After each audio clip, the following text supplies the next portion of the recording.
Quando ho pensato a questo video, la tentazione era quella di rifare qualcosa di simile a ciò che avevamo già vissuto sulla Vostanis, con le letture dedicate alle portatrici carniche, ma sarebbe stata solo una ripetizione.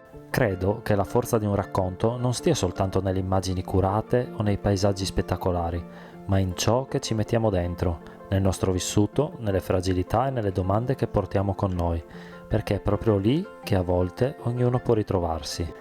Ed è per questo che in questo video troverete un monologo che non appartiene a nessun libro, ma nasce direttamente da Elena.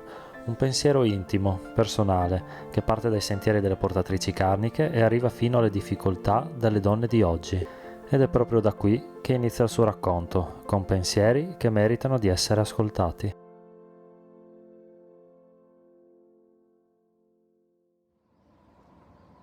C'è una storia che parla piano eppure è potente.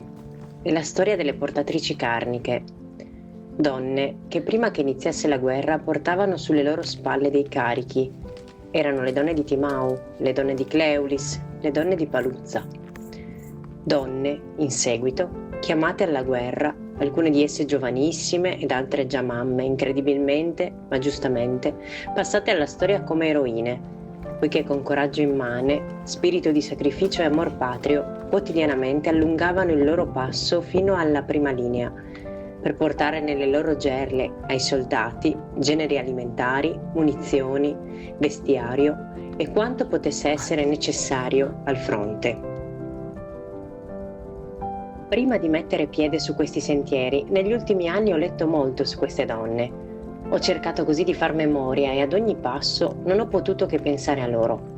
Prima in cima alla Vostanis, oggi qui, da Passo di Montecroce Carnico, lungo il sentiero che ci porterà sul Palpiccolo e poi sul Freikofel.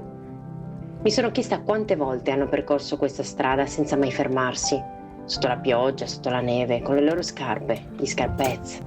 Tutto questo lavoro lo hanno fatto perché è stato chiesto loro così, perché servivano i soldi per mantenere la famiglia, perché tutte loro avevano un marito, un fratello, un figlio o un padre in guerra, quindi lo facevano per aiutare.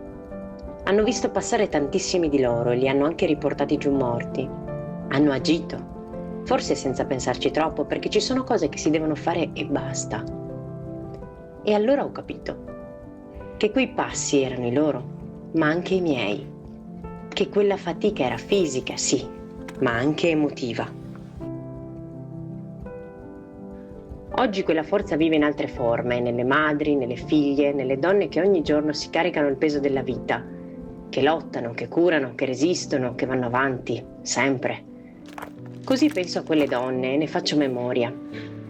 Quante volte si saranno perse un po' come me nella vita e trovare la strada non sarà stato semplice, perché a volte quel sentiero non era stato battuto da nessuno, perché c'erano dei passaggi pericolosi dove potevano sparare ovunque e venir giù valanghe, perché ogni passo, anche oggi, ci fa sentire in pericolo, ma ogni passo in avanti ci regala anche il piacere della scoperta, la gioia della conquista.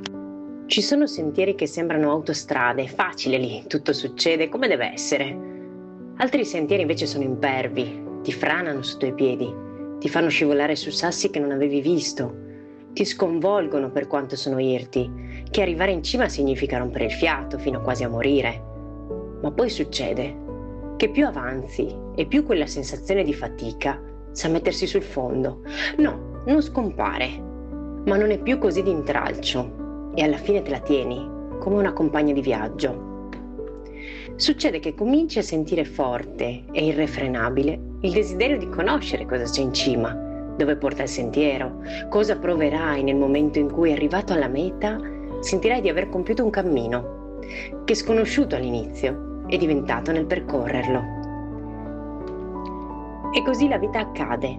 Noi siamo pellegrini e viandanti, uomini e donne che si muovono e che in quel movimento possono perdersi oppure ritrovarsi, ma mai arrendersi, per nessuna ragione. Nella vita di queste donne non è certo mancata la disperazione, ma con la speranza, l'impegno e la buona volontà hanno superato ogni ostacolo. Questa è la memoria che voglio saper tener viva.